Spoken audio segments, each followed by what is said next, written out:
C'est vrai qu'on a absolument voulu faire coïncider l'inauguration de la maison parisienne du comité du tourisme guyanais avec l'inauguration du salon Topresa qui a eu lieu ce matin à Paris, parce qu'on a considéré que la Guyane, qui est une terre d'avenir, une terre de potentialité, se devait d'être présente à travers ces différentes manifestations. Vous savez qu'on a trop longtemps souffert de ce manque de visibilité. Et il était important pour nous de sortir là où nous étions auparavant, dans un local d'à peine 80 mètres carrés, pour passer à cet espace de 130 mètres carrés qui va nous permettre de mieux présenter la Guyane, qui va nous permettre de mieux vendre la destination Guyane et qui nous permettra tout simplement de dire à la face du monde que nous existons et que nous sommes effectivement un territoire capable de porter l'avenir du monde. Lorsque nous le disons, ça paraît un petit peu trop ambitieux. Et je rappelle que le slogan dont on s'était affublé pendant la dernière campagne électorale, c'était bien de hisser la Guyane au rang de carrefour mondial d'excellence.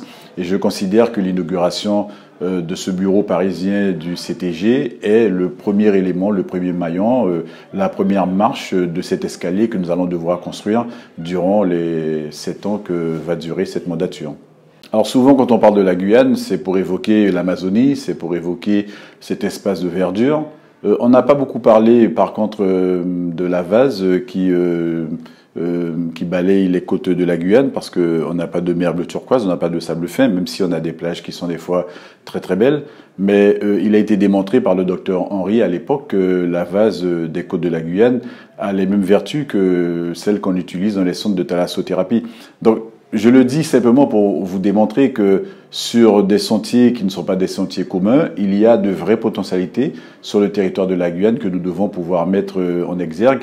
Et c'est un projet qui est actuellement porté par un groupe. Nous espérons qu'il va aboutir favorablement et que ce projet-là permettra très rapidement à la Guyane, pourquoi pas, de devenir une base de thalassothérapie sur, je veux dire, des schémas qui seraient différents des schémas que l'on voit traditionnellement sur les territoires français d'outre-mer. Alors après, c'est vrai que la Guyane, c'est aussi la base spatiale, c'est la technologie très pointue que l'on peut utiliser pour mettre en orbite géostationnaire les satellites. La Guyane, c'est aussi ces nombreux laboratoires de recherche qui font des travaux extrêmement intéressants. La Guyane a vocation à devenir un carrefour mondial d'excellence par rapport à sa position géographique dans le bassin amazonien.